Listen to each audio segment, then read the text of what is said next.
Beni bir yerde bir kadın bulmuş gibi, tıkanan gönlüm görmüş gibi. Beni bir yerde bu kadın gömmüş gibi. Her doğru bedeni yanlış bilir, sanki zaman durmuş gibi. Aşk yerine yüzüne konmuş gibi. Dilimde acı, içimde nefret, düşün sevdiğin yanlış biri ve buna kanmış biri. Pişmanlık evine dönmüş gibi, suskun içine ağlar gibi. Yutkunamam, bilen onlar beni. Anne sen gibi sevmez ki biri. Anlatamadığım masallar gibi. Yarım kalanlar kalıyor yerinde, denize hasret bir mahkum gibi.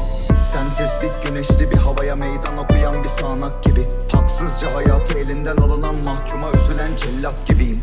Asıl ayıp olan hayatı para sanıp bir kalbe biçilen fiyat değil mi? Zorlama beni, aşk konu olunca yakarım bizi. Beni bilen bilir.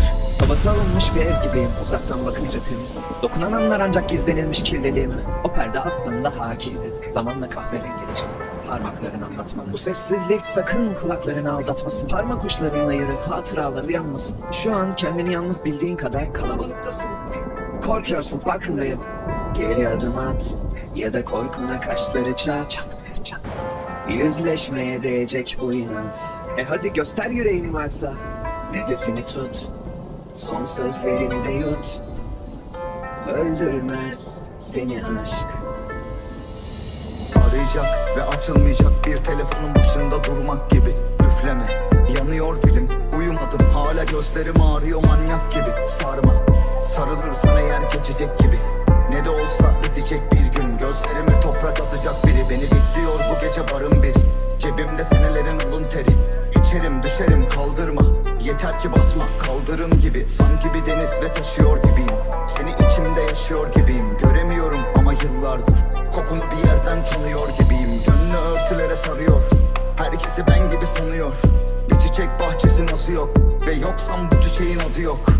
Her şey boş yalan aslında. Uyumadım ben de uyanamadım da. Sırtıma yükleyip yaramaz sırlar. Gidemezsin balam aslında. Bu da yalan aslında.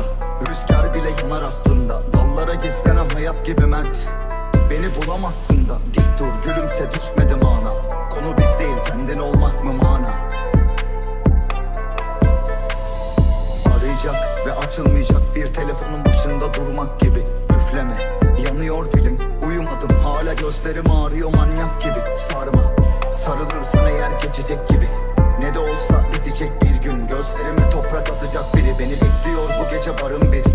Cebimde senelerin alın teri. İçerim düşerim kaldırma, yeter ki basma kaldırım gibi. Sanki bir deniz ve taşıyor gibiyim. Seni içimde yaşıyor gibiyim. Göremiyorum ama yıllardır kokunu bir